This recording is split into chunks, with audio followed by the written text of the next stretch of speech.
Good morning and welcome to a thought for the day for Friday morning. In the Gospels there are several stories where Jesus comes to his disciples and encourages them, do not be afraid.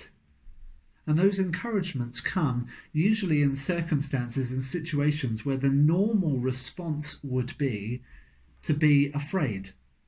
For example, there's one story in the Gospels where Jesus' disciples have crossed over the Sea of Galilee and Jesus isn't with them. And they're caught in a terrible storm that comes out of nowhere. And Jesus appears to them walking across the stormy water, and he says to them, do not be afraid. Now, if it wasn't just the storm that would be reason enough to be afraid, then certainly someone walking across the water to meet you on that storm might make you just a little bit afraid. Also, after Jesus' resurrection, the disciples are huddled together in a room with the doors locked, and Jesus appears in the room in the middle of them and says to them, do not be afraid. Mary, we're coming up to Christmas time. Mary, when she learns the news that she is going to give birth to a child, even though she's never had sex with a man, hears the angel's words to her, do not be afraid. Now, all of these circumstances, I think if you or I found ourselves in, we would understandably feel that fear would be a natural reaction. When you don't know what the future is going to hold, when it feels as though the storm has come out of nowhere,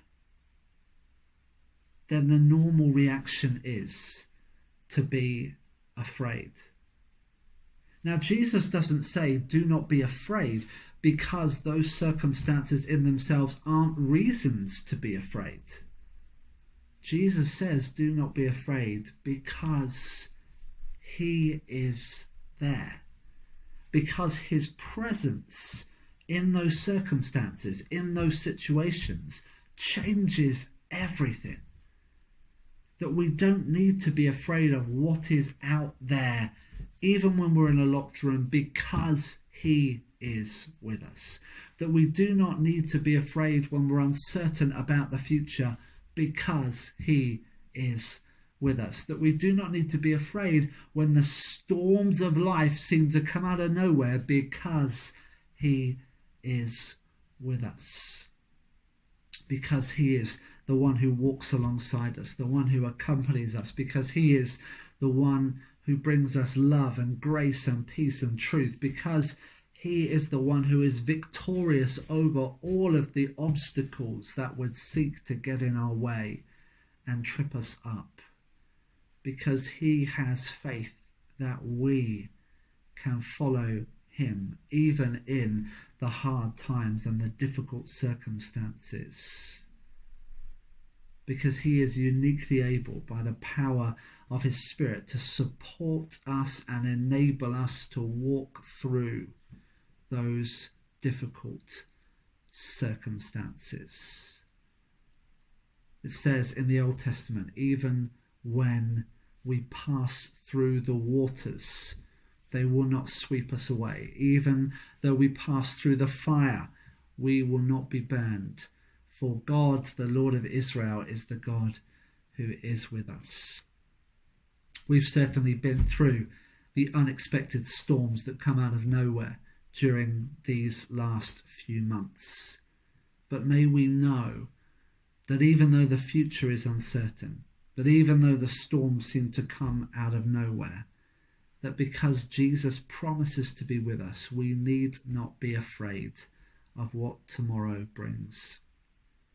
There is a well-known saying, you've heard me say it, many of you before, that we do not know what the future holds, but we know the one who holds the future.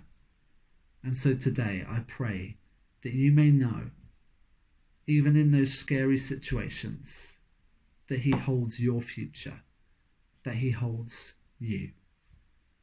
So God bless you today, and I look forward to speaking to you again next week.